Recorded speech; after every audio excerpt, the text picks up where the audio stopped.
Que peuvent apporter les nouvelles régions à l'économie russe?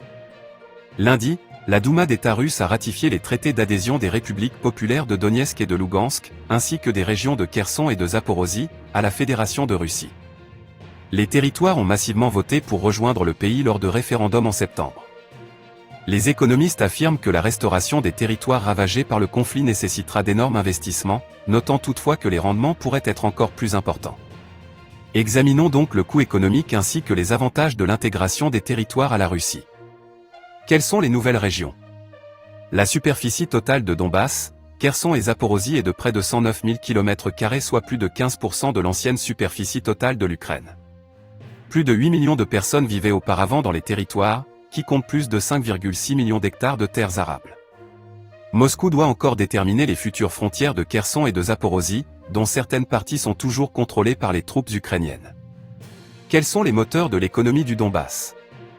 Le Donbass, avec son économie basée sur le charbon, était le cœur industriel de l'Ukraine. La RPD représentait 20% de la production industrielle du pays jusqu'en 2014. La région riche en minéraux possède le 4e plus grand gisement de charbon d'Europe, avec ses réserves extractibles estimées à plus de 10 milliards de tonnes. En février, 115 mines de charbon fonctionnaient dans le Donbass, produisant environ 70 millions de tonnes de matières premières par an. 8 centrales électriques sont également situées dans la région de Donetsk. La Lougansk est une importante plaque tournante du transport et est connue pour sa métallurgie, ses machines et ses industries agricoles.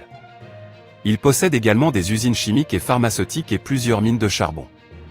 Un certain nombre d'autoroutes de transit importantes traversent la République. Les autorités de Lougansk affirment que son potentiel agricole est important, en mettant l'accent sur la culture des céréales. Pourquoi Zaporozhye est-il important? La région de Zaporozhye était le centre de l'approvisionnement énergétique en Ukraine, avec ses 3 puissants producteurs d'énergie, la centrale nucléaire de Zaporozhye, la plus grande installation nucléaire d'Europe, la centrale hydroélectrique de Dnepr et le parc éolien de Botievo. 2019 à 2020, Zaporozhye a produit environ 40 milliards de kWh d'électricité par an, soit environ 25 à 27% de l'ensemble du secteur énergétique en Ukraine.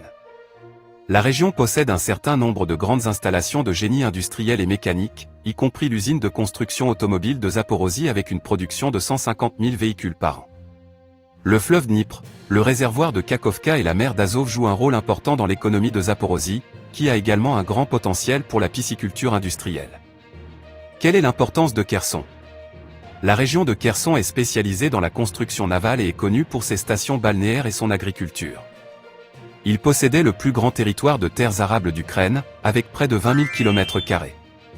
La région produit des céréales, des tournesols et des légumes. La terre fertile permet 2 ou parfois même 3 récoltes par saison. Les autres industries traditionnelles sont l'élevage bovin et la vinification. Il est prévu de développer une station balnéaire et un pôle touristique sur le territoire, qui a accès à la fois à l'Azov et à la mer Noire. À quel défi la Russie est-elle confrontée?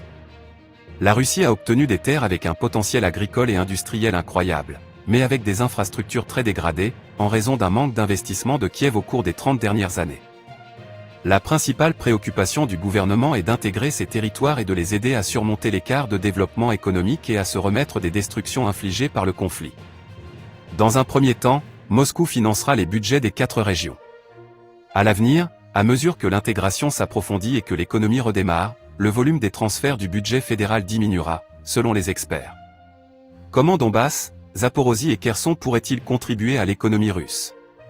Les territoires ont une situation géographique extrêmement avantageuse. Ils offrent de vastes opportunités du fait de la présence de ports et de routes maritimes avec le sud de la Russie. L'accès au port clé de Marioupol dans la mer d'Azov signifie une augmentation potentielle des approvisionnements en charbon et autres vers l'Afrique et les pays d'Asie du Sud. Les régions peuvent contribuer à la fois à assurer la sécurité alimentaire de la nation et à accroître l'offre d'exportation vers les États amis. Les experts estiment que la contribution potentielle à l'économie russe pourrait valoir des billions de roubles, voire plus.